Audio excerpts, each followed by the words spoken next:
ಓಂ ಗಂ ಗಣಪತಗೆ ನಮಃ. ಓಂ ಗುಂ ಗುರುಭ್ಯೋ ನಮಃ. ಗುರವೇ ರಾಘವೇಂದ್ರಾಯ ಭಾರತೀಯತಗೆ ನಮಃ. ಗುರುಭ್ಯೋ ನಮಃ. ಓಂ ಯೋ ಮಾ ಅಗ್ನೇ ಭಾಗಿನಗಂ ಸಂತಮಥಾ ಭಾಗಂಚಿಕೆ ಋಷತಿ ಭಾಗಮಗ್ನೇ ತಂಕುರು ಮಾ ಭಗ್ನೇ ಭಾಗಿನಂಕುರು ಭಾಗ್ಯದೇವತಾಯೈ ನಮಃ. ವೀಕ್ಷಕರೆಲ್ಲರಿಗೂ ಸಹ ವಿಠಲ್ ಭಟ್ ಮಾಡುವಂತಹ ನಮಸ್ಕಾರ ಹಾಗೂ ಚಾನಲ್ಗೆ ಸ್ವಾಗತ. ವೀಕ್ಷಕರ, ಈ ಒಂದು ವಿಡಿಯೋದಲ್ಲಿ ನಾನು ಬಹಳ ಪ್ರಮುಖವಾಗಿ ಚಂದ್ರಗ್ರಹಣ 2025ನೇ ಇಸವಿಗೆ ಮೊಟ್ಟ ಮೊದಲನೆಯ ಮಹಾಚಂದ್ರಗ್ರಹಣ, ಕೇತುಗ್ರಸ್ತ ಚಂದ್ರಗ್ರಹಣದ ಬಗ್ಗೆ ವಿಚಾರಗಳನ್ನು, ಸಂಪೂರ್ಣವಾದ ಮಾಹಿತಿಗಳನ್ನು ತಿಳಿಸ್ಕೊಡಲಿದ್ದೇನೆ. ದಯವಿಟ್ಟು ವಿಡಿಯೋನ ಲೈಕ್ ಮಾಡಲಿಕ್ಕೆ ಮರಿಬೇಡಿ. ಪ್ರತಿಯೊಬ್ಬರಿಗೂ ವಿಡಿಯೋ ರೀಚ್ ಆಗಬೇಕಾದ್ರಿಂದ ವಾಟ್ಸಪ್, ಫೇಸ್ಬುಕ್, ಮೆಸೆಂಜರ್, ಟೆಲಿಗ್ರಾಮ್ ಎಲ್ಲ ಕಡೆ ಸಾಮಾಜಿಕ ಜಾಲತಾಣಗಳಲ್ಲಿ ವಿಡಿಯೋನ ಶೇರ್ ಮಾಡಲಿಕ್ಕೆ ಮರಿಬೇಡಿ. ನೀವಿನ್ನೂ ಈ ಚಾನಲ್ ಸಬ್ಸ್ಕ್ರೈಬ್ ಮಾಡ್ಕೊಳ್ಳಿ ಅಂದರೆ ದಯವಿಟ್ಟು ಸಬ್ಸ್ಕ್ರೈಬ್ ಮಾಡ್ಕೊಂಡು ಬೆಲ್ ಬಟನ್ ಹೊತ್ಕೊಂಡು ಆಲ್ ಅಂತ ಮಾಡ್ಲಿಕ್ಕೆ ಮರಿಬೇಡಿ. ಫೇಸ್ಬುಕ್ಕಲ್ಲಿ ನಮ್ಮ ವಿಡಿಯೋ ನೋಡ್ತಾ ಇದ್ದೀರಾ, ನಮ್ಮ ಪೇಜನ್ನು ಫಾಲೋ ಮಾಡ್ಲಿಕ್ಕೆ ದಯವಿಟ್ಟು ಮರಿಬೇಡಿ. ಪ್ರತಿಯೊಬ್ಬ ವೀಕ್ಷಕರು ಸಹ ಚಂದ್ರಾಯ ನಮಃ ಅಂಥೇಳಿ ಕಮೆಂಟ್ ಮಾಡಿ. ಹಾಗೂ ಈ ಚಂದ್ರಗ್ರಹಣ ನಿಮಗೆ ಅತ್ಯಂತ ಶುಭ ಫಲವನ್ನೇ ಕೊಡಲಿ, ಯಾವುದೇ ನೆಗೆಟಿವ್ ಇದ್ರೂ ಸಹ ಅದು ಪರಿಹಾರವಾಗಲಿ. ಈ ಒಂದು ವಿಡಿಯೋದಲ್ಲಿ ನಾನು ಕುಂಭರಾಶಿಯವರ ಗ್ರಹಣ ಪ್ರಭಾವದ ಬಗ್ಗೆ ತಿಳಿಸಲಿದ್ದೇನೆ. 2025ನೇ ಇಸವಿಗೆ ಮೊಟ್ಟ ಮೊದಲನೆಯ ಗ್ರಹಣ ಮಾರ್ಚ್ 14ನೇ ತಾರೀಕು ಶುಕ್ರವಾರ ದಿವಸ ಸಂಭವಿಸ್ತಾ ಇದೆ. ಅಫ್ಕೋರ್ಸ್ ಭಾರತದಲ್ಲಿ ಇದು ಕಾಣಿಸ್ತಾ ಇಲ್ಲ, ಅದರಿಂದಾಗಿ ಭಾರತದಲ್ಲಿ ಆಚರಣೆ ಇಲ್ಲ ಅಂದ್ರೇನು, ಗ್ರಹಣದ ಆದಿ, ಮಧ್ಯ, ಅಂತ್ಯ ಮೂರು ಸಲ ಸ್ನಾನ ಮಾಡೋದು, ಗ್ರಹಣ ಟೈಮಲ್ಲಿ ಹೊರಗಡೆ ಹೋಗಬಾರ್ದು, ಓಡಾಡಬಾರ್ದು, ಊಟ ಮಾಡಬಾರ್ದು, ಅಥವಾ ಎಲ್ಲದರಲ್ಲೂ ದರ್ಬೆ ಹಾಕಿಡಬೇಕು, ಈ ಥರ ಯಾವುದೇ ಆಚರಣೆಗಳಿಲ್ಲ. XYZ ಯಾವ ಆಚರಣೆಗಳು ಇಲ್ಲ. ಎಲ್ಲೆಲ್ಲಿ ಗ್ರಹಣ ಕಾಣಿಸ್ತದೋ ಅಲ್ಲಿ ಆಚರಣೆ ಇರ್ತದೆ, ಎಲ್ಲಿ ಗ್ರಹಣ ಕಾಣಿಸ್ತದೆ ಇತ್ಯಾದಿ ಎಲ್ಲ ವಿಚಾರಗಳನ್ನು ವಿಡಿಯೋ ಡಿಸ್ಕ್ರಿಪ್ಷನಲ್ಲಿ ಹಾಕಿರ್ತೀನಿ. ಮತ್ತೊಂದು ಸಪ್ರೇಟ್ ವಿಡಿಯೋ ಮಾಡಿದ್ದೀನಿ, ವಿಡಿಯೋ ಡಿಸ್ಕ್ರಿಪ್ಷನಲ್ಲಿ ಹಾಕಿರ್ತೀನಿ, ದಯವಿಟ್ಟು ನೋಡ್ಕೊಳ್ಳಿ. ನೀವು ಅದರಲ್ಲೆಲ್ಲ ವಿಚಾರ ತಿಳಿಸಿದ್ದೇನೆ. ಮಧ್ಯಾಹ್ನ 2:21 ಸಂಜೆ 6:14 ಅಂದರೆ 4 ಗಂಟೆ 17 ನಿಮಿಷಗಳು ಸತತವಾಗಿ ಗ್ರಹಣ ಇರಲಿದೆ. ಸಂಜೆ 6:14 ಅಂದರೆ ಇನ್ನೇನು ತುಂಬ ಎಂಡ್ ಪಾಯಿಂಟ್ ಥರ, ಅಂದರೆ ಚಂದ್ರೋದಯ ಆಗೋಯಿತು ಅಂತಂದರೆ ಗ್ರಹಣ ಆ್ಯಕ್ಚುಲಿ ನಮಗೂ ಆಚರಣೆ ಬಂದುಬಿಡ್ತಿತ್ತು. ಇರಲಿ, ಪ್ರಭಾವ ಅಂತೂ ಇದ್ದೇ ಇರುತ್ತೆ. ಚಂದ್ರಗ್ರಹಣದ ಪ್ರಭಾವ ನಿಮಗೆ ಆಚರಣೆ ಇಲ್ಲ ಅಂದ ತಕ್ಷಣ ಪ್ರಭಾವ ಇಲ್ಲ ಅಂತಲ್ಲ. ನಿಮ್ಮ ರಾಶಿಯಿಂದ 8ನೇ ರಾಶಿಯಾದ ಕನ್ಯಾ ರಾಶಿಯಲ್ಲಿ ಗ್ರಹಣ ಆಗುತ್ತಾ ಇದೆ ಅಂತಂದರೆ ಕುಂಭರಾಶಿಯವರಿಗದು ಅಶುಭ ಫಲ. ಸೊ 2025ನೇ ಇಸವಿಗೆ ಮೊಟ್ಟ ಮೊದಲನೆಯ ಕೇತುಗ್ರಸ್ತ ಚಂದ್ರಗ್ರಹಣ ಮಾರ್ಚ್ 14ನೇ ತಾರೀಕು ಸಂಭವಿಸ್ತಾ ಇದೆ. ಭಾರತದಲ್ಲಿ ಕಾಣಿಸ್ತಾ ಇಲ್ಲ, ಆದ್ದರಿಂದ ಆಚರಣೆ ಇಲ್ಲ. ಆದರೆ ನಿಮ್ಮ ರಾಶಿಯಿಂದ 8ನೇ ರಾಶಿಯಾದ ಕನ್ಯಾ ರಾಶಿಯಲ್ಲಿ ಗ್ರಹಣ ಆಗುತ್ತಾ ಇದೆ. ಆದ್ದರಿಂದ ನಿಮಗೆ ಅಂದರೆ ಕುಂಭರಾಶಿಯವರಿಗೆ ಈ ಒಂದು ಗ್ರಹಣ ಅಶುಭ ಫಲವನ್ನು ನೀಡಲಿದೆ. ಸೊ ಯಾವ ವಿಚಾರವಾಗಿ ಕುಂಭರಾಶಿಯವರು ಎಚ್ಚರಿಕೆಯನ್ನು ವಹಿಸಬೇಕು, ಏನು ಪರಿಹಾರಗಳನ್ನು ಮಾಡಿಕೊಳ್ಳಬೇಕು ಅನ್ನುವಂಥ ವಿಚಾರವನ್ನು ಈ ವಿಡಿಯೋದಲ್ಲಿ ನಾನು ಸವಿಸ್ತಾರವಾಗಿ ತಿಳಿಸಲಿದ್ದೇನೆ. ವೀಕ್ಷಕರೇ, ನೀವು ಕುಂಭರಾಶಿಯವರು, ನಿಮ್ಮ ಷಷ್ಠ್ಯಾಧಿಪತಿಯಾದಂಥ ಚಂದ್ರ ಅಷ್ಟಮದಲ್ಲಿ ಕೇತುಗ್ರಸ್ತನಾಗಲಿದ್ದಾನೆ. ಅಷ್ಟಮದಲ್ಲಿ ಗ್ರಹಣ ಅಂದರೆ ಅದು ಶುಭ ಫಲ ಅಲ್ಲ, ಆಯಿತಾ? ಹೀಗಿರುವಾಗ ಮೊಟ್ಟ ಮೊದಲನೇದಾಗಿ ಸಾಲಗಳ ವಿಚಾರವಾಗಿ ಕುಂಭರಾಶಿಯರು ಎಚ್ಚರಿಕೆಯನ್ನು ವಹಿಸಬೇಕು. ಚಂದ್ರಮ ಮನಸೋಜಾತಃ, ಮನಃಕಾರಕ ಚಂದ್ರ ದುಃಖವನ್ನು, ಮಾನಸಿಕ ಒತ್ತಡಗಳನ್ನು ಕೊಡ್ತಾನೆ. ಯಾವ ವಿಚಾರವಾಗಿ ಕೊಡ್ತಾನೆ? ಈ ಚಂದ್ರಗ್ರಹಣದಲ್ಲಿ ನಿಮಗೆ ದುಷ್ಪ್ರಭಾವ ಇದೆ ಅಂದರೆ ನಿಮಗೆ ಸಾಲಗಳ ವಿಚಾರ ಟೆನ್ಷನ್ ಜಾಸ್ತಿ ಆಗ್ಬಿಡುತ್ತೆ. ನೀವು ಇನ್ನೊಬ್ಬರ ಹತ್ರ ತಗೊಂಡು ಸಾಲ ಇರಬಹುದು, ನೀವು ಇನ್ನೊಬ್ಬರಿಗೆ ಕೊಟ್ಟು ಸಾಲ ಇರ್ಬೋದು, ಇನ್ನೊಬ್ಬರಿಗೆ ಕೊಡಿಸೋದು ಸಾಲ ಇರ್ಬೋದು, ಅಥವಾ ನೀವು ಮಾಡಬೇಕು ಅಂದ್ಕೊಂಡಿರುವ ಸಾಲ ಇರ್ಬೋದು. ಹೊಸದಾಗಿ ಒಂದು ಹೋಮ್ ಲೋನ್ ಮಾಡಬೇಕು ಅಂದ್ಕೊಂಡಿದ್ದೀನಿ, ಒಂದು ವೆಹಿಕಲ್ ಲೋನ್, ಒಂದು 2 ವೀಲರ್ ಲೋನ್, 4 ವೀಲರ್ ಲೋನ್ ತಗೋಬೇಕು ಅಂದ್ಕೊಂಡಿದ್ದೀನಿ, ಒಂದು ಬಿಸ್ನೆಸ್ ಲೋನ್ ಮಾಡಬೇಕು ಅಂದ್ಕೊಂಡಿದ್ದೀನಿ, ಅದೇ ಏನೇ ಇರ್ಬೋದು. ನೀವು ಗೋಲ್ಡ್ ಲೋನ್ ಮಾಡಬೇಕು ಅಂದ್ಕೊಂಡು, ನೀವು ಮಾಡಬೇಕು ಅಂದ್ಕೊಂಡಿರುವಂಥ ಲೋನ್ಗಳ ವಿಚಾರದಲ್ಲೂ ಸಹ ಚಂದ್ರಗ್ರಹಣದ ದುಷ್ಪ್ರಭಾವ ಬಂದ್ಬಿಡುತ್ತೆ. ಗ್ರಹಣ ನಿಮಗೆ ಅಶುಭ ಫಲ ಇದೆ. ಸಾಲಗಳ ವಿಚಾರ ನಿಮಗೆ ದೊಡ್ಡ ಮಾನಸಿಕ ಚಿಂತೆ, ಟೆನ್ಷನ್, ಮಾನಸಿಕ ಒತ್ತಡ ಆಗುವ ಸಾಧ್ಯತೆ ಜಾಸ್ತಿ ಇದೆ. ನೆಕ್ಸ್ಟ್ ಪರಿಹಾರವನ್ನು ಹೇಳ್ತೇನೆ, ವಿಡಿಯೋ ಎಂಡಲ್ಲಿ ಪರಿಹಾರವನ್ನು ಹೇಳ್ತೇನೆ. ಸಿಂಪಲ್, ವಿಶೇಷ ಎಲ್ಲ ಪರಿಹಾರ ತಿಳಿಸ್ತೇನೆ.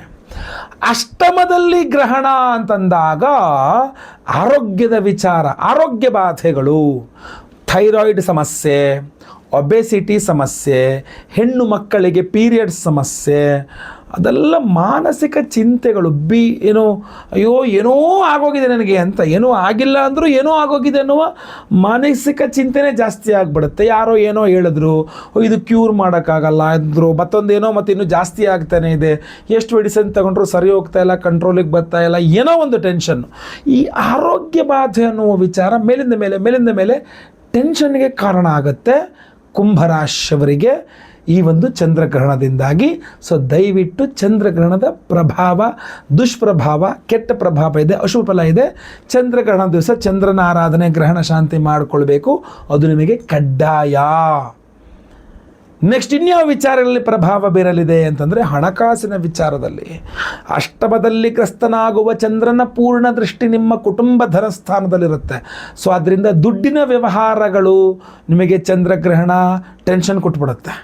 ನಾನು ಆಗಲೇ ಹೇಳಿದೆ, ಸಾಲಗಳ ವ್ಯವಹಾರ, ಸಾಲ ಅಷ್ಟೇ ಅಲ್ಲ, ದುಡ್ಡಿನ ವ್ಯವಹಾರ ಅಂದರೆ ನೀವು ಉಳಿಸ್ಕೊಂಡಂತಹ ದುಡ್ಡಿರುತ್ತಲ್ಲ, ಅದು ನಿಮ್ಮ ಇನ್ವೆಸ್ಟ್ಮೆಂಟ್ ಇರುತ್ತೆ, ನಿಮ್ಮ ಕೈಯಲ್ಲಿರೋ ದುಡ್ಡು, ನಿಮ್ಮದೇ ದುಡ್ಡಿನ ಬಗ್ಗೆ ಟೆನ್ಷನ್ ಶುರುವಾಗ್ಬಿಡುತ್ತೆ. ನನ್ನ ದುಡ್ಡೇ ನನಗೆ ಸಿಗದಂಗೆ ಆಗ್ಬಿಡ್ತಲ್ಲಪ್ಪ ದೇವರೇ, ಏನು ಕಥೆ ಇದು ಅನ್ನೋ ಥರ. ಅಂದರೆ ಹಣಕಾಸಿನ ವಿಚಾರದಲ್ಲಿ ಮೋಸವಾಗುವ ಸಾಧ್ಯತೆ, ಅದರಿಂದ ದುಃಖವನ್ನು ಅನುಭವಿಸುವ ಸಾಧ್ಯತೆ. ಇದು ಚಂದ್ರಗ್ರಹಣ ನಿಮಗೆ ನೀಡುವ ಫಲ. ಅಷ್ಟೇ ಅಲ್ಲ, ಕೌಟುಂಬಿಕ ಕಲಹ, ಯಾಕಂದರೆ ಕುಟುಂಬದ ಮೇಲೂ ಸಹ ಗ್ರಸ್ತ ಚಂದ್ರನ ದೃಷ್ಟಿ ಇರೋದ್ರಿಂದ ನಿಮಗಿಷ್ಟವಿಲ್ಲದ ಯಾರೋ ನಿಮಗೆ ಫ್ಯಾಮಿಲಿಯಲ್ಲಿ ನಿಮಗೆ ಇಷ್ಟ ಇಲ್ಲ, ಅವ್ರ ಜೊತೆ ಜಗಳ ಮನಸ್ತಾಪಗಳು ಆಗ್ತಿರುತ್ತೆ. ಅವ್ರ ಜೊತೆಗೆ ಇರಬೇಕಾದ ಪರಿಸ್ಥಿತಿ ಬರ್ಬೋದು. ಅವರು ನಿಮ್ಮ ಬಗ್ಗೆ ಏನೋ ಹೇಳಿದ್ರು, ನೀವು ಅವ್ರ ಬಗ್ಗೆ ಏನೋ ಹೇಳಿದ್ರಿ, ಅವರಿಂದಾಗ ಒಂದಿಷ್ಟು ಜಗಳಗಳು ಶುರುವಾಯಿತು. ಸೊ ಅದರಿಂದ ಕುಟುಂಬದಲ್ಲಿ ಕಲಹಗಳು, ಜಗಳ ಮನಸ್ತಾಪಗಳು ಆಗ್ಬಿಡ್ಬೋದು. ಕುಟುಂಬದ ಮೇಲೆ ಗ್ರಸ್ತ ಚಂದ್ರನ ದೃಷ್ಟಿ ಇರೋದ್ರಿಂದ ಸೊ ಅಲ್ಲಿಯೂ ಸಹ ನೀವು ಕೇರ್ಫುಲ್ಲಾಗಿ ಎಚ್ಚರಿಕೆಯನ್ನು ವಹಿಸಬೇಕಾಗತ್ತೆ. ಸೊ ಚಂದ್ರಗ್ರಹಣ ಮ್ಯಾನಿಪುಲೇಟ್ ಮಾಡಿಬಿಡ್ಬೋದು, ಗೊತ್ತಾಯ್ತಲ್ವಾ? ಸೊ ಬಹಳ ಕೇರ್ಫುಲ್ಲಾಗಿರಬೇಕು. ಮನಸ್ಸಿನ ಹತೋಟಿ, ನಿಮ್ಮ ಮನಸ್ಸು ನಿಮ್ಮ ಹತೋಟಿಯಲ್ಲಿರಬೇಕು. ಆಹಾರದ ಬಗ್ಗೆ ಎಚ್ಚರಿಕೆಯನ್ನು ವಹಿಸಬೇಕು. ನಿಮ್ಮ ಆರೋಗ್ಯವನ್ನು ಸಹ ಸಮಸ್ಯೆ ಕೊಟ್ಬಿಡ್ಬೋದಾದ್ದರಿಂದ ನಿಮಗೆ ಆಹಾರವನ್ನು ಸರಿ ಮಾಡ್ಕೊಂಡಾಗ ಈ ಥರ ಸಮಸ್ಯೆಗಳಾಗಲಿಕ್ಕಿಲ್ಲ ಅನ್ನುವಂಥದ್ದು, ಆಯ್ತಲ್ವಾ?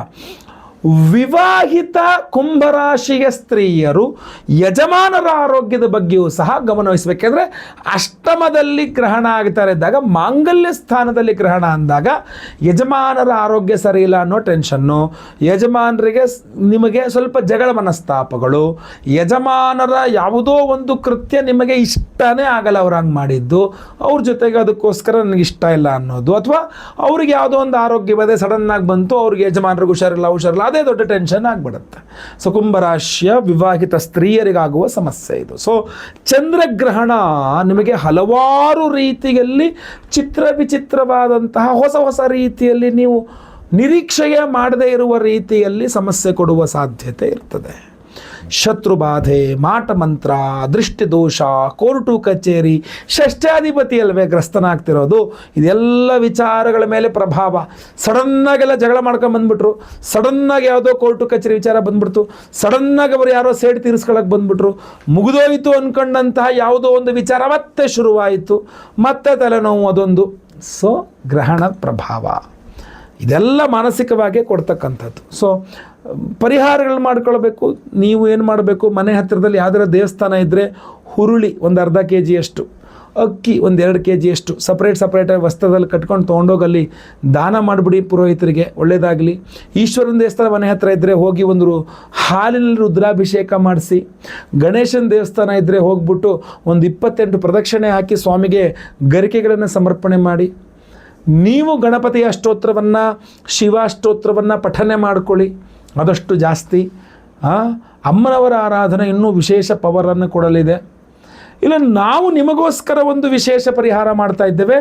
ಆ ವಿಶೇಷ ಪರಿಹಾರ ಏನಪ್ಪ ಅಂತಂದರೆ, ವೀಕ್ಷಕರೇ, ಮನುಷ್ಯನಿಗೆ ಹಲವಾರು ಸಮಸ್ಯೆಗಳಿರುತ್ತೆ. ಪ್ರತಿಯೊಬ್ಬ ಮನುಷ್ಯನಿಗೂ ಏನೋ ಒಂದು ಸಪ್ರೇಟ್ ಆದಂಥ ಸಮಸ್ಯೆ ಇರುತ್ತೆ. ಒಬ್ಬನಿಗಿರೋ ಸಮಸ್ಯೆ ಇನ್ನೊಬ್ಬರಿಗೆ ಇಲ್ಲದೆ ಇರ್ಬೋದು, ಇವನಿಗಿರೋ ಸಮಸ್ಯೆ ಮತ್ತೊಬ್ಬನಿಗೆ ಇಲ್ಲದೆ ಇರ್ಬೋದು. ಬಟ್ ಹಲವಾರು ಸಮಸ್ಯೆಗಳಿರುತ್ತೆ. ಆದರೂ ಒಂದು ವಿಚಾರ ತಿಳ್ಕೊಳ್ಳಿ, ಗ್ರಹಣ ಅನ್ನುವಂಥದ್ದು ಪರ್ವಕಾಲ. ಗ್ರಹಣ ನಮಗೆ ವರ್ಷಕ್ಕೆ 1-2 ಸಿಗುವಂಥದ್ದು. ಅದು ಆಚರಣೆ ಇರಲಿ ಬಿಡಲಿ ಅದು ಪ್ರಶ್ನೆ ಬೇರೆ, ಬಟ್ ಅದರ ಪ್ರಭಾವ ಇದ್ದೇ ಇರುತ್ತೆ ಅಂತಂದಾಗ ಆ ಗ್ರಹಣದ ಸಂದರ್ಭ ಇರುತ್ತಲ್ಲ, ಅದು ಪರ್ವಕಾಲವಾಗಿರೋದ್ರಿಂದ ಆ ಒಂದು ಸಂದರ್ಭದಲ್ಲಿ ನಾವು ಮಾಡುವ ದೇವತಾರಾಧನೆಗಳು 10 ಪಟ್ಟು ಪಟ್ಟು 100 ಪಟ್ಟಷ್ಟು ಫಲವನ್ನು ನಮಗೆ ಸಿಗುತ್ತೆ ಅಂತ ಶಾಸ್ತ್ರ ಹೇಳುತ್ತೆ. ಅಂದರೆ ಗ್ರಹಣ ಇಲ್ಲದೇ ಇರುವ ಸಮಯದಲ್ಲಿ ನಾವು ಏನಾದರೂ ದೇವತಾರಾಧನೆ ಮಾಡಿದಾಗ ನಮಗೇನು ಪುಣ್ಯ ಬರ್ತದೆಯೋ, ಗ್ರಹಣದ ದಿವಸ ಮಾಡಿದಾಗ ಅದರ ಡಬಲ್ 10 ಪಟ್ಟಷ್ಟು 100 ಪಟ್ಟಷ್ಟು ಫಲ ಬರ್ತದೆ ಅಂತ. ಸೊ ಆದ್ದರಿಂದ ನಾವು ವಿಶೇಷವಾಗಿ ನಮ್ಮ ಒಂದು ಯಾಗಶಾಲೆಯಲ್ಲಿ ಮಾರ್ಚ್ 14ನೇ ತಾರೀಕು ಶುಕ್ರವಾರದ ದಿವಸ, ಅಂದರೆ ಕೇತುಗ್ರಸ್ತ ಮಹಾಚಂದ್ರಗ್ರಹಣದ ದಿವಸವೇ ಕೇತುಗ್ರಸ್ತ ಚಂದ್ರಗ್ರಹಣದ ದೋಷ ಪರಿಹಾರಕ್ಕೋಸ್ಕರ ಮಹಾಚಂದ್ರಗ್ರಹಣ ಶಾಂತಿ ಹೋಮವನ್ನೇ ಮಾಡ್ತಾ ಇದ್ದೇವೆ. ಆ ಚಂದ್ರಗ್ರಹಣ ಶಾಂತಿ ಹೋಮ ಅಷ್ಟೇ ಅಲ್ಲದೆ ಅದಕ್ಕೆಂದರೆ ಚಂದ್ರಗ್ರಹಣದ ದೋಷ ಚಂದ್ರಗ್ರಹಣ ಶಾಂತಿಯಿಂದಲೇ ಪರಿಹಾರ ಆಗ್ತಕ್ಕಂಥದ್ದು. ಆದ್ದರಿಂದ ಫಸ್ಟು ದೋಷಗಳು ಪರಿಹಾರ ಆಗಬೇಕು. ಅದು ಶುಭ ಫಲ ಇರಲಿ, ಅಶುಭ ಫಲ ಇರಲಿ, ಮಿಶ್ರ ಫಲ ಇರಲಿ, ಫಸ್ಟ್ ದೋಷಗಳ ಪರಿಹಾರ ಆಗಬೇಕು. ಯಾಕಂದರೆ ಚಂದ್ರಗ್ರಹಣ ದೋಷ ಆಗಬಾರ್ದು. ನೆಕ್ಸ್ಟ್ ಬರ್ತಕ್ಕಂಥದ್ದೇನು, ಗ್ರಹಣ ಪರ್ವಕಾಲವಾದ್ದರಿಂದ ಆ ಪರ್ವಕಾಲದಲ್ಲಿ ದೇವತಾರಾಧನೆಗಳಲ್ಲ, ಅಂದರೆ ನಮ್ಮ ಒಂದು ಇಷ್ಟಾರ್ಥ ಸಿದ್ಧಿಗೋಸ್ಕರ ದೇವತಾರಾಧನೆಗಳು, ನಮಗೇನೋ ಒಂದು ಸಮಸ್ಯೆ ಇದೆ, ಅದು ಪರಿಹಾರಕ್ಕೋಸ್ಕರ ದೇವತಾರಾಧನೆಗಳು ಮಾಡಿಕೊಳ್ಬೇಕು. ಆ ವಿಶೇಷವಾದಂತಹದ್ದು ನಾವು ಮಾಡ್ತಾ ಇರ್ತಕ್ಕಂಥದ್ದು ತ್ರೈಲೋಕ್ಯ ಮೋಹನಕರ ಗಣಪತಿ ಹೋಮ. ಯಾಕೆಂದರೆ ನೋಡಿ, ಜನಾಕರ್ಷಣೆ ಬಹಳ ಮುಖ್ಯ. ಎಲ್ಲರೂ ನಮ್ಮ ಹತ್ರ ಬಹಳ ಚೆನ್ನಾಗಿ ಮಾತಾಡಬೇಕು, ಜಗಳ ಮನಸ್ತಾಪಗಳು ಇರಬಾರದು. ಈ ಗ್ರಹಣದ ವಿಚಾರದಲ್ಲಿ ಕೂಡ ಜಗಳ ಮನಸ್ತಾಪಗಳು ಬರಬಾರದು. ಅಷ್ಟಲ್ಲದೆ ಎಲ್ಲರೂ ನಮ್ಮತ್ತ ಆಕರ್ಷಿತರಾದಾಗ ನಮ್ಮ ಕೆಲಸಗಳು ಸುಗಮವಾಗಿ ಆಗ್ತದೆ, ನಮ್ಮ ವ್ಯಾಪಾರಗಳ ಅಭಿವೃದ್ಧಿ ಆಗ್ತದೆ, ನಮ್ಮ ಮನಸ್ಸು ಸುಖ ಸಂತೋಷ ನೆಮ್ಮದಿಯಿಂದಿರುತ್ತೆ. ಯಾಕೆಂದರೆ ಇಷ್ಟಾರ್ಥ ಸಿದ್ಧಿ ಆಗಿರುತ್ತೆ. ನಾವು ಬಹಳ ಇಂಪಾರ್ಟೆಂಟ್ ಅಂತ ಎದುರುಗಡೆ ಮನುಷ್ಯನಿಗೆ ಅನಿಸಿದಾಗ, ನಮ್ಮತ್ತ ಅವರು ಆಕರ್ಷಿತರಾಗದಾಗ ನಮ್ಮ ಹತ್ರ ತುಂಬ ಚೆನ್ನಾಗಿ ಮಾತಾಡ್ತಾರೆ, ನಮ್ಮ ಹತ್ರ ಸಂತೋಷವಾಗಿ ಮಾತಾಡಿ ಸಂತೋಷವಾಗಿ ವ್ಯವಹರಿಸ್ತಾರೆ, ನಮ್ಮೊಟ್ಟಿಗೆ ಲಾಭ ನಮಗೆ ಇರತಕ್ಕಂಥದ್ದು.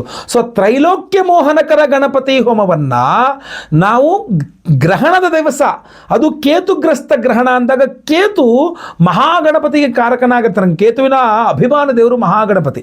ಕೇತುಗ್ರಸ್ತ ಚಂದ್ರಗ್ರಹಣದ ದಿವಸ ನಾವು ಕೇತುವಿನ ಅಭಿಮಾನ ದೇವರಾದ ಮಹಾಗಣಪತಿಯನ್ನು ತ್ರೈಲೋಕ್ಯ ಮೋಹನಕರ ಗಣಪತಿ ಹೋಮದಲ್ಲಿ ಅಂದರೆ ನಾವು ಆ ರೀತಿಯಲ್ಲಿ ಆರಾಧನೆ ಮಾಡಿದಾಗ ಅದ್ಭುತವಾದಂತಹ ಒಂದು ಪ್ರಭಾವವನ್ನು, ಅಂದರೆ ಫಲವನ್ನು ಕೊಡುತ್ತೆ. ಜನಾಕರ್ಷಣೆ ಎಲ್ಲರನ್ನೂ ನಮ್ಮತ್ತ ಸೆಳೆಯಲಿಕ್ಕೆ ಅದ್ಭುತವಾದಂಥ ಅವಕಾಶ. ನೆಕ್ಸ್ಟ್ ನವದುರ್ಗಾ ಹೋಮ ಅಂತ ಒಂದು ವಿಶೇಷವಾದಂಥ ಹೋಮ.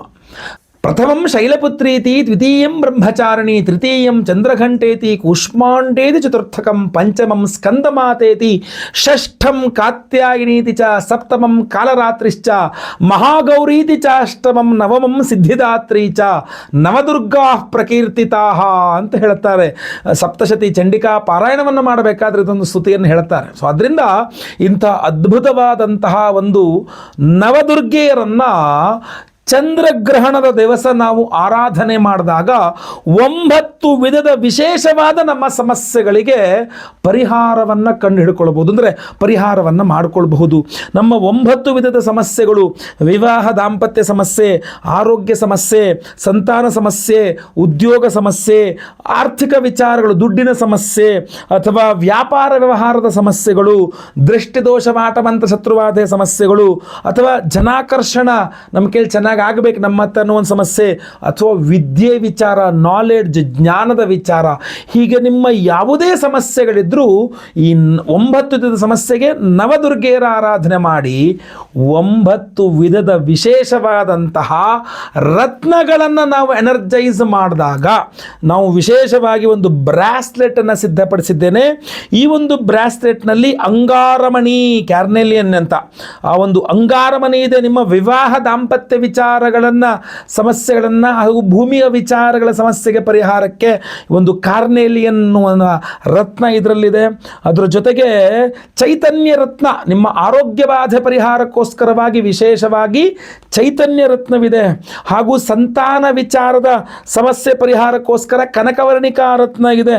ಅಂದರೆ ಮಕ್ಕಳ ವಿಚಾರವಾಗಿ ಸಮಸ್ಯೆ ಇದ್ದರೆ ನಾವು ಸಂತಾನ ಗೋಪಾಲಕೃಷ್ಣ ಹೋಮವನ್ನು ಮಾಡ್ತಾ ಇದ್ದೇವೆ, ಕನಕವರ್ಣಿಕಾ ರತ್ನ ಎನರ್ಜೈಸ್ ಆಗುತ್ತೆ. ಅದರ ಜೊತೆಗೆ ಉದ್ಯೋಗ ಸಮಸ್ಯೆಗಳ ಪರಿಹಾರಕ್ಕೋಸ್ಕರ, ವ್ಯವಹಾರಗಳ ಸಮಸ್ಯೆ ಪರಿಹಾರಕ್ಕೋಸ್ಕರ ನೀಲವರ್ಣಿಕಾ ರತ್ನ ಅನ್ನುವಂಥ ಒಂದು ರತ್ನ ಇದೆ. ಅದ್ರ ಜೊತೆಗೆ ನಿಮ್ಮ ಆರ್ಥಿಕ ಬಾಧೆಗಳ ಪರಿಹಾರಕ್ಕೆ ಧನಾಕರ್ಷಕ ಮಣಿ ಅದು ಸಹ ಇದರಲ್ಲಿದೆ. ಅಷ್ಟೇ ಅಲ್ಲ, ನಿಮ್ಮ ವ್ಯಾಪಾರ ವ್ಯವಹಾರಗಳ ಅಭಿವೃದ್ಧಿಗೋಸ್ಕರವಾಗಿ ರಕ್ತವರ್ಣಿಕಾ ಅನ್ನುವಂಥ ಒಂದು ವಿಶೇಷವಾದಂಥ ರತ್ನ ಇದರಲ್ಲಿದೆ. ಅದ್ರ ಜೊತೆಗೆ ನಿಮ್ಮ ದೃಷ್ಟಿದೋಷ, ಮಾಟಮಂತ, ಶತ್ರುಬಾಧೆಗಳ ಪರಿಹಾರಕ್ಕೋಸ್ಕರವಾಗಿ ವ್ಯಾಘ್ರನೇತ್ರ ರತ್ನಮಣಿ ಇದ್ರ ಜೊತೆಗಿದೆ. ಅದರ ಜೊತೆಯಲ್ಲಿ ಒಂದು ಅದ್ಭುತವಾದಂತಹ ಜನಾಕರ್ಷಣ ಮಣಿ. ಯಾಕೆಂದರೆ ತ್ರೈಲೋಕ್ಯ ಮೋಹನಕರ ಗಣಪತಿ ಹೋಮವನ್ನು ಮಾಡಿದಾಗ ಜನಾಕರ್ಷಣೆ ಚೆನ್ನಾಗಿ ಆಗಬೇಕು. ಆದ್ದರಿಂದ ಒಂದು ಜನಾಕರ್ಷಣ ಮಣಿ ಇದರಲ್ಲಿದೆ. ಹಾಗೂ ಈ ಜ್ಞಾನ ವೃದ್ಧಿಗೆ ವಿದ್ಯಾಕಾರಕ ಬುಧ, ಆದ್ದರಿಂದ ಬುಧನ ಅಭಿಮಾನಿ ದೇವರು ಮಹಾವಿಷ್ಣು. ಇಲ್ಲಿ ಪೀತವರ್ಣಿಕಾ ಅನ್ನುವಂಥ ಒಂದು ಉಪರತ್ನವನ್ನು ನಾವು ಇದರಲ್ಲಿ ಹಾಕಿದ್ದೇವೆ. ನಿಮ್ಮ ವಿದ್ಯೆ, ಜ್ಞಾನ, ವಿದ್ಯಾರ್ಥಿಗಳಿಗೂ ಅನುಕೂಲವಾಗಬೇಕು ಅಂತ. ಹೀಗೆ ನವಶಕ್ತಿಗಳನ್ನು ನವರತ್ನಗಳ ಉಪರತ್ನಗಳ ಮೂಲಕ ನಾವು ಇದರಲ್ಲಿ ಒಂದು ಬ್ರಾಸ್ಲೆಟನ್ನು ಸಿದ್ಧಪಡಿಸಿದ್ದೇವೆ. ಹಾಗೂ ನವದುರ್ಗೆಯರ ಒಂದು ಹೋಮವನ್ನು ಮಾಡಿ ಈ 9 ರತ್ನಗಳನ್ನು ಎನರ್ಜೈಸ್ ಮಾಡಲಿದ್ದೇವೆ. ಇದರ ಜೊತೆಗೆ ಮಹಾಚಂದ್ರಗ್ರಹಣ, ಚಂದ್ರನ ಒಂದು ಮನಃಕಾರಕ ಚಂದ್ರ, ಆದ್ದರಿಂದ ಶ್ವೇತಾರ್ಕ ರತ್ನಗಳನ್ನು ಇದ್ರ ಜೊತೆಗೆ ಇಟ್ಟಿದ್ದೇವೆ. ಈ ಒಂದು ಬಿಳಿಯ ಶ್ವೇತಾರ್ಕ ರತ್ನಗಳು ಚಂದ್ರಗ್ರಹಣದ ದೋಷವನ್ನು ಪರಿಹಾರ ಮಾಡಿಕೊಟ್ಟು ಈ ನವಶಕ್ತಿ ಹೋಮದಲ್ಲಿ ನವರತ್ನಗಳು, ಉಪರತ್ನಗಳು ನಿಮಗೆ, ನವಶಕ್ತಿಯ ಉಪರತ್ನಗಳು ಸಹ ನಿಮಗೆ ಈ 9 ವಿಶೇಷವಾದಂಥ ಸಮಸ್ಯೆಗಳನ್ನು ಪರಿಹಾರ, ಅಂದರೆ ಪ್ರತಿಯೊಬ್ಬ ಮನುಷ್ಯನ ಪ್ರತಿಯೊಂದು ಸಮಸ್ಯೆಗಳು ಪರಿಹಾರವಾಗಬೇಕು. ಅದಕ್ಕೆ ಸಂಬಂಧಪಟ್ಟಂಥ ಒಂದು ರತ್ನವನ್ನು ಇದರಲ್ಲಿ ಇಟ್ಟು ಅದೇ ಸಂಬಂಧಪಟ್ಟಂಥ ನವಶಕ್ತಿ ಹೋಮವನ್ನು ಮಾಡಿ ಈ ನವಶಕ್ತಿ ಬ್ರಾಸ್ಲೆಟನ್ನು ನಿಮಗೆ ಪ್ರತಿಯೊಬ್ಬರಿಗೂ ಸಹ ಕೊಡ್ತಾ ಇದ್ದೇವೆ. ನೀವು ಇದನ್ನು ಧಾರಣೆ ಮಾಡಿಕೊಳ್ಳಿ ಪ್ರತಿಯೊಬ್ಬರೂ ಸಹ. ಯಾಕೆಂದರೆ ಗ್ರಹಣದ ದಿವಸ ಎನರ್ಜೈಸ್ ಮಾಡಿದಂಥ ವಿಶೇಷವಾದಂಥ ಬ್ರಾಸ್ಲೆಟ್ ಆಗಿರಲಿದೆ ಇದು. ಸೊ ಪ್ರತಿಯೊಬ್ಬರೂ ಸಹ ಇದನ್ನು ಧಾರಣೆ ಮಾಡ್ಕೊಳ್ಬಹುದು. ಲೈವಲ್ಲಿ ನಿಮ್ಮ ಹೆಸರು ಸಂಕಲ್ಪ ಆಗುತ್ತೆ. ಸಂಕಲ್ಪ ಸೇವೆಗೆ ನೀವು ಹೆಸರು ಕೊಟ್ಕೊಳ್ಬೇಕು. ಸ್ಕ್ರೀನ್ ಮೇಲೆ ಕಾಣುವಂಥ ನಂಬರ್ಗೆ ನಿಮ್ಮ ಹೆಸರು, ಗೋತ್ರ ಗೊತ್ತಿದ್ದರೆ ಗೋತ್ರ, ನಕ್ಷತ್ರ ಗೊತ್ತಿದ್ದರೆ ನಕ್ಷತ್ರ, ನಿಮ್ಮ ರಾಶಿ ಹಾಗೂ ನಿಮ್ಮ ವಿಳಾಸ, ಇದನ್ನು ಸ್ಕ್ರೀನ್ ಮೇಲೆ ಕಾಣಿಸ್ತಾ ಇರತಕ್ಕಂಥ ನಂಬರ್ಗೆ ನೀವು ವಾಟ್ಸಪ್ ಮಾಡ್ಕೊಂಡ್ರಾಯ್ತು. ನಿಮ್ಮ ಯಾವ ಸಮಸ್ಯೆ ಇರಲಿ ಅದು ಪರಿಹಾರವಾಗಬೇಕು ಅಂತ ನವಶಕ್ತಿ ಒಂದು 9 ವಿಧದ ನಿಮ್ಮ ಸಮಸ್ಯೆಗಳಿಗೆ ಪರಿಹಾರ ಹಾಗೂ ಚಂದ್ರಗ್ರಹಣ ದೋಷ ಪರಿಹಾರ ಹಾಗೂ ನಿಮಗೆ ಅದ್ಭುತವಾದಂತಹ ಒಂದು ಫಲ ಸಿಗಬೇಕು ಅನ್ನುವ ಕಾರಣಕ್ಕೆ ವಿಶೇಷವಾದಂತಹ ನವಶಕ್ತಿ ಹೋಮವನ್ನು ಮಾಡ್ತಾ ಇದ್ದೇವೆ. ಜೊತೆಗೆ ಸಂತಾನ ಇಲ್ಲದವರಿಗೆ ಸಂತಾನವಾಗಬೇಕು ಅಂತ ಸಂತಾನ ಗೋಪಾಲ ಹೋಮ ಹಾಗೂ ಸರ್ಪದೋಷಗಳ ಪರಿಹಾರಕ್ಕೆ ಆಶ್ಲೇಷಾವಲಿ ಪೂಜೆ, ಸರ್ಪಶಾಂತಿ ಹೋಮ, ಗುರುದೋಷ ಪರಿಹಾರಕ್ಕೆ ಗುರುಶಾಂತಿ ಹೋಮ, ಗುರುಬಲ ಪ್ರಾಪ್ತಿಗೋಸ್ಕರ ಅಷ್ಟಮ ಶನಿ, ಪಂಚಮ ಶನಿ, ಸಾಡೆ ಸಾತಿ, ಅರ್ಧಾಷ್ಟಮ ಎಲ್ಲ ಪರಿಹಾರಕ್ಕೆ ಶನಿ ಶಾಂತಿ ಹೋಮ, ನವಗ್ರಹ ಶಾಂತಿ ಹೋಮಗಳೆಲ್ಲವೂ ಸಹ ನಾವು ಈ ಒಂದು ಗ್ರಹಣ ಚಂದ್ರಗ್ರಹಣ ದಿವಸವೇ ಮಾಡ್ತಾ ಇದ್ದೇವೆ. ಶುಕ್ರವಾರ ದಿವಸ ಎಲ್ಲ ಹೋಮಗಳು ಲೈವ್ ಇರುತ್ತೆ. ಹೋಮಗಳನ್ನೆಲ್ಲ ನೀವು ಲೈವ್ ನೋಡ್ತೀರಾ. ಪ್ರಸಾದ ನಿಮಗೆ ಸ್ಪೀಡ್ ಪೋಸ್ಟ್ ಮೂಲಕ ನಾವು ಕಳಿಸ್ಕೊಡ್ತೇವೆ. ಲೈವಲ್ಲಿ ನಿಮ್ಮ ಹೆಸರು ಸಂಕಲ್ಪ ಆಗುತ್ತೆ. ಹೋಮಗಳನ್ನು ಲೈವ್ ನೋಡ್ತೀರಾ. ಎಲ್ಲ ಹೋಮಗಳ ಭಸ್ಮ, ನಾಗಾರಾಧನೆ, ಅರಿಶಿನ ಪ್ರಸಾದ ಹಾಗೂ ಈ ವಿಶೇಷವಾದಂತಹ ಈ ನವಶಕ್ತಿ ಬ್ರಾಸ್ಲೆಟನ್ನು ನಿಮಗೆ ಸ್ಪೀಡ್ ಪೋಸ್ಟ್ ಮೂಲಕ ನಾವು ಕಳಿಸ್ಕೊಡಲಿದ್ದೇವೆ. ಸಂಕಲ್ಪ ಸೇವೆಗೆ ಹೆಸರು ಕೊಡ್ಕೊಂತವರು ಸ್ಕ್ರೀನ್ ಮೇಲ್ಗಂತ ನಂಬರ್ಗೆ ನೀವು ವಿವರಗಳನ್ನು ವಾಟ್ಸಪ್ ಮಾಡಬಹುದು. ಒಳ್ಳೆಯದಾಗಲಿ. ವಿಡಿಯೋ ಇಷ್ಟ ಆದರೆ ದಯವಿಟ್ಟು ಲೈಕ್ ಮಾಡಲಿಕ್ಕೆ ಮರಿಬೇಡಿ. ವಾಟ್ಸಪ್, ಫೇಸ್ಬುಕ್, ಮೆಸೆಂಜರ್, ಟೆಲಿಗ್ರಾಮ್ ಎಲ್ಲ ಕಡೆ ಸಾಮಾಜಿಕ ಜಾಲತಾಣಗಳಲ್ಲಿ ವಿಡಿಯೋನ ಶೇರ್ ಮಾಡಲಿಕ್ಕೆ ಮರಿಬೇಡಿ. ನೀವು ಸಬ್ಸ್ಕ್ರೈಬ್ ಮಾಡ್ಕೊಂಡಿಲ್ಲ ಅಂದರೆ ದಯವಿಟ್ಟು ಕೆಳಗಡೆ ಸಬ್ಸ್ಕ್ರೈಬ್ ಅಂತ ಬಟನ್ ಅಂತ ಸಬ್ಸ್ಕ್ರೈಬ್ ಮಾಡ್ಕೊಂಡು ಬೆಲ್ ಬಟನ್ ಒತ್ಕೊಂಡು ಆಲ್ ಅಂತ ಮಾಡ್ಲಿಕ್ಕೆ ಮರಿಬೇಡಿ. ಫೇಸ್ಬುಕ್ಕಲ್ಲಿ ನಮ್ಮ ವಿಡಿಯೋ ನೋಡ್ತಾ ಇದ್ದೀರಾ, ನಮ್ಮ ಪೇಜನ್ನು ಫಾಲೋ ಮಾಡ್ಲಿಕ್ಕೆ ದಯವಿಟ್ಟು ಮರಿಬೇಡಿ. ಒಳ್ಳೆಯದಾಗಲಿ. ಮುಂದಿನದಲ್ಲಿ ಮತ್ತೆ ಪುನಃ ಸಿಗ್ತೇನೆ. ಎಲ್ಲರಿಗೂ ಸಹ ಒಳ್ಳೆಯದಾಗಲಿ. ಲೋಕ ಸಮಸ್ತ ಸುಖಿನೋ ಭವಂತು. ನಾರಾಯಣ ನಾರಾಯಣ ನಾರಾಯಣ.